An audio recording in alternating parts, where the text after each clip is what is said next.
My name is Hannah Purcell, and I'm the female RD of the Annex. I'm David Stanford. I'm one of the RAs down in the quads. And we are going to talk to you about cleanliness checks, and to make it memorable, we'll go with the 4 C's of cleanliness checks.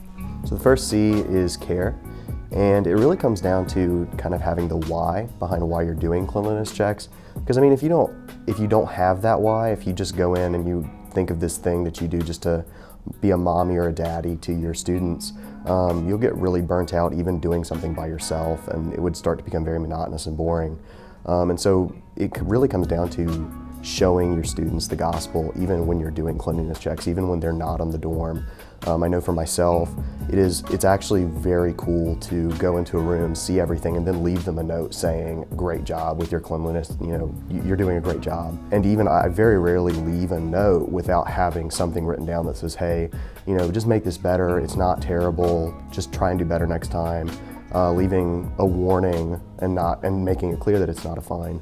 And so really that kind of idea of caring for your students even when they're not around is really just a great way to serve them and to show them how much that you do love them even when they're not in the hall, and that you're there taking care of them in a lot of ways. The second C is communicate.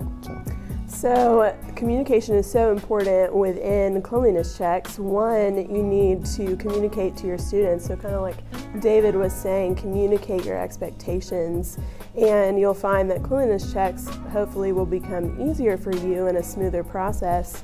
But also communicating with your partner and not underestimating that, so that you're both on the same page, so that your students don't mom and dad, and they know that they can have their room messy when you're checking it, but then they can have it or need to have it clean for your partner. So just making sure that you're communicating with your students and your partner. And part of that goes into the third C, which is coach.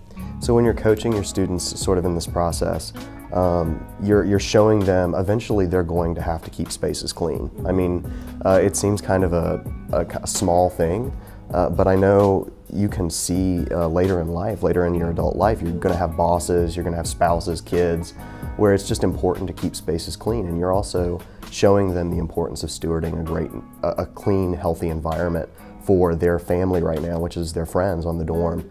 And so keeping that area clean and showing them the importance of something simple like making your bed, that's super important for every student going forward after they leave Liberty. But it's also super important now because it kind of creates a whole environment of making it feel like a place that you can call home and be happy calling home. Yeah. So the fourth C, you're cultivating. So within cultivating, just thinking about cultivating a community through cleanliness checks and a relationship there, creating a bond with your students. And again, David has said so much, and I know that he does this as an RA, and I know a lot of my RAs, and even when I was an RA, utilizing that time, even though your students aren't there. I don't know, sometimes you do wake them up and you can cultivate in a different way, but just writing them notes, or I know with one of my girls, she would always have this stuffed animal, and she thought it was so funny one time when I moved it to the end of the bed and wrote a note on it and left it for her, and then it became kind of an elf on the shelf deal when I would hide it and she would find it. And you do have to know your students to be able to do that, but it just helped us cultivate a really neat relationship, and we still talk to this day. So cleanliness checks are important and we don't want to underestimate them, and hopefully this will just encourage you to continue to use this time intentionally. Second? That was awesome.